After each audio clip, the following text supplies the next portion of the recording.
Well, you've made your way out through a lot of small towns in rural Texas recently. Why do you think it's important during this cycle to get out here and talk to the people in rural Texas, which is traditionally a Republican stronghold? Sure. So every election, 14 when I first ran for lieutenant governor, and 18, I've always campaigned in rural Texas, but not at this level. And so we have a double-decker bus. We get about 6 miles to a gallon of Joe Biden's expensive gas. I guess we have a 150-gallon tank, 900 miles, $900 a day we spend roughly. And we plan, and we'll commit that we're going to finish the plan, 130 plus cities in rural Texas. We've already done about 35 by the time today ends. We do 8 or 9 a day, depending on the day, for a couple of reasons. We cannot allow Texas to become California. And the issues that, and I'm not trying to be partisan here, it's just the issues are different. The other side does not line up with the values of West Texas, Central Texas, and rural Texas. And if you look at Texas, we're like a lot of states. Like Ohio's all red except Cleveland, and Cincinnati, and Pennsylvania's all red except Pittsburgh and Philadelphia. So Texas is all red, pretty much, except for about 20 counties or so. But they're some of the big ones, Dallas and Bexar County and Harris County, where Houston is, and Travis County. And so those big cities comprise about 50% of the vote, roughly. The other 230 to 235 rural counties comprise the other 50%. And there are some people that we're going to win. I have great confidence that Greg Abbott will win, I'll win, and we'll do very well. But we take nothing for granted. And Beto O'Rourke is going to have unlimited money, most of it coming in from out of state. And so we have to go out there and make sure that people in rural Texas understand that they're important, their vote's important. We have to win by a big margin. So our goal is to recognize that, to galvanize the folks, and to mobilize the vote. And that's how we win. You want to pause a second because of that? Sure. Yeah, that's. Can you see? They were banging on me.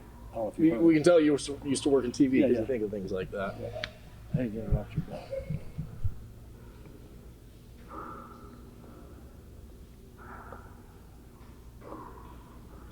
We were rolling there. I hate to stop. Thank you. Thanks, Steve. Okay.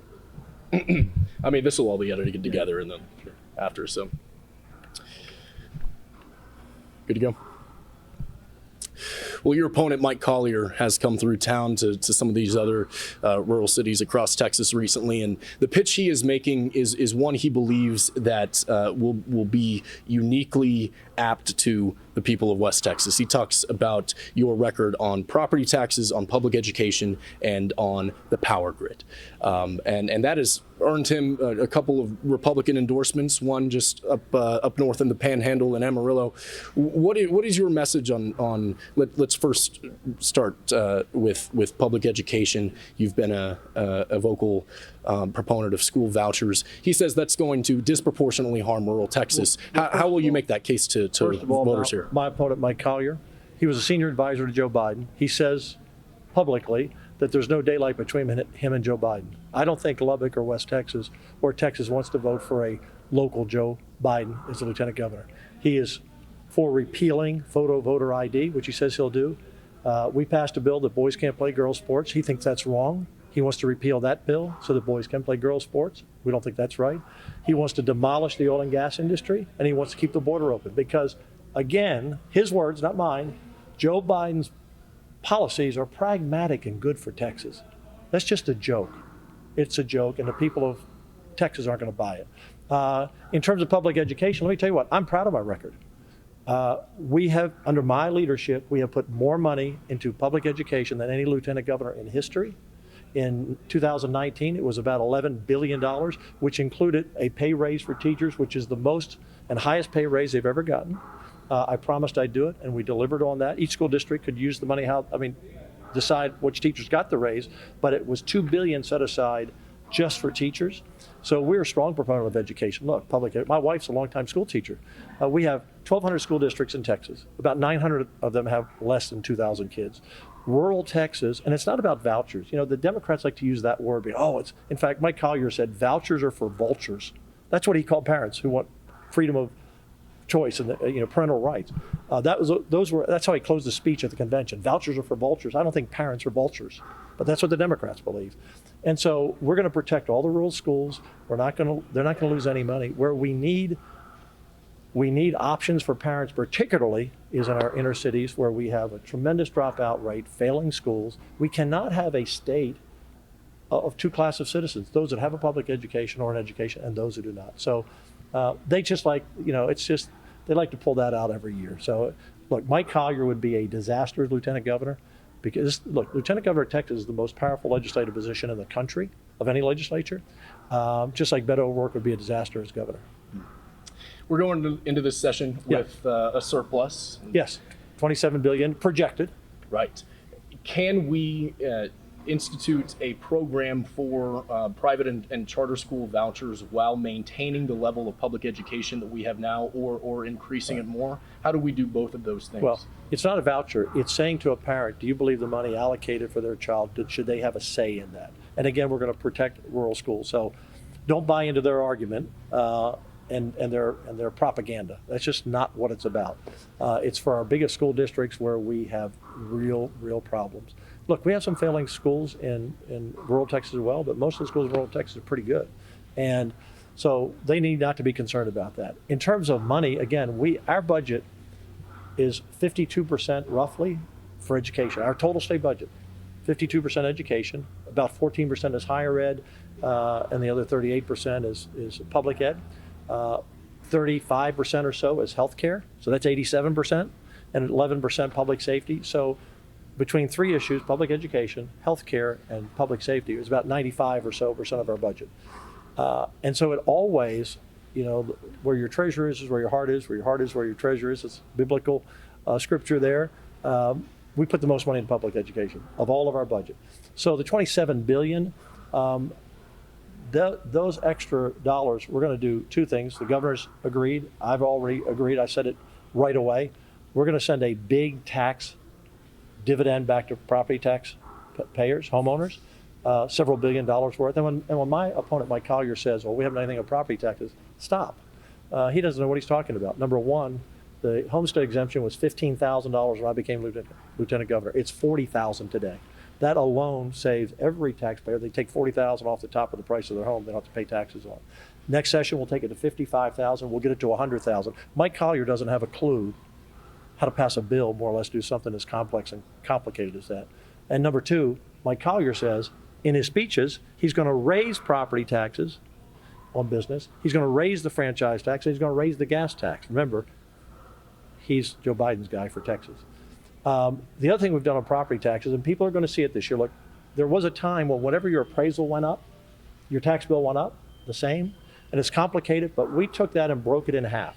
So you want your property to grow in value, so one day when you sell it, it's worth more than you paid for it, but you don't want to be taxed on that value. So when you get your property tax bills, which will start coming out in October, those who had these big appraisals are going to say that the taxes did not fail, because we passed a bill in 19 that Mike Collier doesn't even understand, that says county governments cannot grow more than 3.5% unless they want to get a vote of the people, and school districts are capped at 2.5%. They were growing at 7%. And we are using sales tax money that we collect to reimburse the school districts for that property tax. So as the values go up, the cities and counties have to lower their tax rate to keep it within 3.5%, which is kind of population and inflation. And if they want more, they can go to the people and say, hey, I need more money for fire or police, and the people can decide like they do for a bond issue or anything else. So my opponent has no idea what he's even talking about. If you can ask a short question, Okay. give a short answer. Oh, well, okay.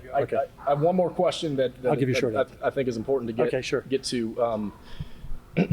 Talking about public education, another issue at the top of every parent's mind is, of course, school safety. Yeah. Our representatives here have led the charge in getting to the bottom of what happened in Uvalde. Dustin Burrows over on the House side. Done a good job As on that. Senator Perry, you had senator. appointed to Yes. to on the committee in the Senate side to deal with school safety.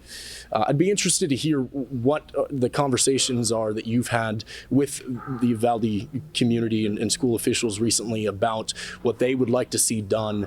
Of course, none of that will happen until the next session, but when you think about school safety going into the 88th, what priorities will you tell the Senate to focus on?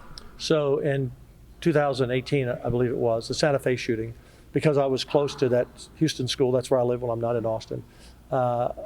I was there, one of the first people on the scene, and the immediate thing I saw that day, when we had a press conference later that afternoon, was we have to secure every entrance. We have too many entrances and exits in schools. We have to secure those. You have to have automatically closing doors that lock behind you. We can't be leaving doors open. And then my wife and I donated money to buy metal detectors, and I got the company who makes them to put up the rest, because I wanted to make the Santa Fe school model for metal detectors to see how they work. So you have one entrance in, one entrance out. It's worked. It's been very fluid, and it's now how it works, and they've been very happy with that. We put in money after that to pay for teachers to be trained if they want to carry, and if the school district allows it. So, but here's the deal. I don't want to tell a school district and the parents and the school board what to do in 1,200 school districts and 9,000 campuses.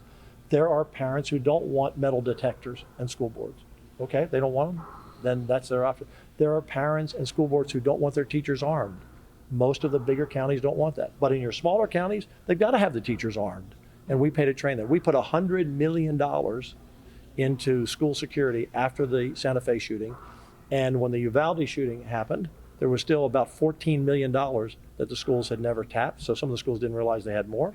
And so that money is there. And then after the Uvalde shooting, one of the things we learned quickly is they didn't have the ballistic shields. They said they were waiting. They should have never waited the hour, but they said they didn't have the ballistic shields early. So already I've put $50 million in. I already had it approved by the governor and the speaker. I appreciate their support. So every school district will have ballistic shields, so that if that ever happens again, there are ballistic shields. So there are no more excuses about going in. There shouldn't have been any excuses anyway, but that $50 million I've already put in. And that's something we're able to do, the governor, the speaker, myself, in outside of session. So we're going to do everything we can. Parents have a right. I've got 7 grandkids. When my grandkids go to school, I want to know they're safe. I want everybody's child to be safe. And we have to do everything we can. And we have to, and the other thing, real quick, we have got to have more mental health care treatment for young people who are having issues. And we're going to be presenting a robust bill to do that. We're working on that plan now. And the last thing I will say that we just have to deal with as a society. I'm old enough, and there are a lot of people watching, maybe my generation. We all remember in school there was a loner. There was some kid who was just outside of the norms, and they really were loners. There are no loners today. All the loners in different schools are all connected via the internet, and they feed off of that, and they encourage. I mean, on the dark web, you see some of the things where the kids are actually cheering on these shooters. We've got to end this. We have to understand the epidemic we're dealing with, and we've got to address those issues, and we got to keep those kids. We got to get them help. We got to get them treatment, and we got to keep them away from getting into schools. Thank you. All right. All right. Hey, that's great. Let's shoot a quick outro real Okay, fast. Okay.